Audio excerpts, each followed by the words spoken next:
دین کا ایک بڑا اصول یہ ہے کہ وہ سارے کام کرنا ضروری ہیں جو بھائی چارے کو اور محبت و مودت کو فروغ دینے والوں ہوں مسلمانوں کے درمیان۔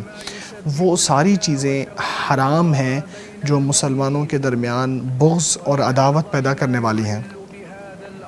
اس اصول کو نظر انداز کرنے والی ایک ایسی چیز ہے یا ایسا وصف ہے جو لوگوں میں آج پھیل گیا ہے، اور وہ یہ ہے کہ لوگوں کے درمیان دشمنیاں پیدا کرنے اور ان کو لڑانے کے لیے ادھر کی بات ادھر اور ادھر کی بات ادھر نقل کرنا ہے، جس کو شریعت میں نمیمت کے نام سے جانا جاتا ہے۔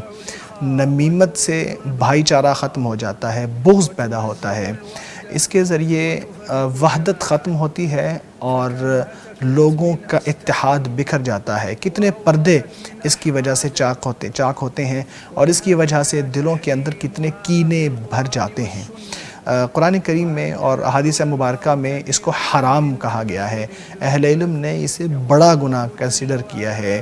اللہ تبارک و تعالی فرماتا ہے جبکہ وہ ان لوگوں کی جو برائی ہے وہ بیان کر رہے ہوتے ہیں، اس شخص کی بات نہ ماننا جو بہت زیادہ قسمیں کھانے والا ہے یا چغلیاں کرنے والا ہے یا بھلائی سے روکنے والا ہے۔ نبی اکرم صلی اللہ علیہ وسلم نے چغلی کرنے والوں کو وعید سناتے ہوئے کہا کہ کوئی قطات یعنی چغل خور جنت میں نہیں جائے گا۔ اسی طرح امام مسلم کی روایت آئی ہے، آپ صلی اللہ علیہ وسلم نے فرمایا کہ کوئی نمام یعنی چغل خور جنت میں نہیں جائے گا۔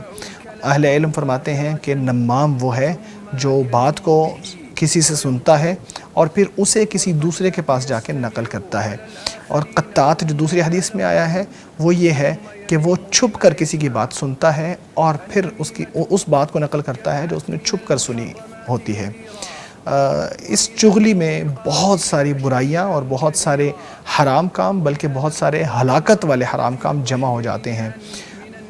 وحیین یعنی قرآن و سنت کے اندر خیانت کے بارے میں جتنی چیزیں آئی ہیں وہ ساری چیزیں نمیمت کے اوپر صادق آتی ہیں، کیونکہ جو